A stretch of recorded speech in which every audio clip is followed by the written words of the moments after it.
Алақанның тағы бір қысқы кейіпкері Ақшақар, ойынпаз күшік.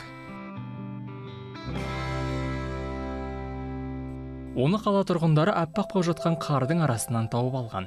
Олар 4 айлық кішкентай Ақшақарды осында уақытша қоя тұрайық, ауылға қайтқанда өзімізбен бірге асырауға алып кетеміз деп уәде берген. Ол уақытқа дейін Ақшақар жануарлар үйінің кезекті тұрғыны ретінде антипаразиттік ем қабылдап үлгерді.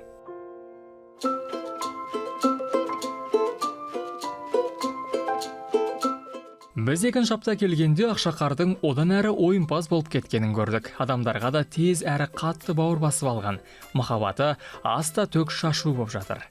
Как я и говорила раньше. Өткен жолы айтқанымдай, күшіктің жүні өсе келе қатая бастайды. Қазір бұрынғыдай жұмсақ емес, түзеуленіп, бір келкі өсіп жатыр. Ақ реңі де күңгірттене бастады. Жасөспірім шақ деген осы. Жасөспірім шақтағы тәбеті де керемет екен. Тамақта келгені сол еді, ашылмай жатып бас салды. О, Господи! Господи, Господи, Господи. Успокойся, Снежа.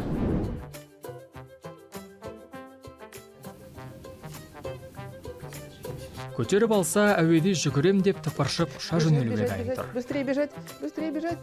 Келесі жолы келгенде иттердің даладағы серуен кезіне дәл түстік. Оған қоса жануарлар үйіне бір топ студенттер келіп, бір жағы қайырымдылық мақсатында көмек көрсетіп, әрі торда ішіп пысқан иттерді ойнатып жүргенін көрдік. Ақшақар да солармен бірге асыр салып жүр.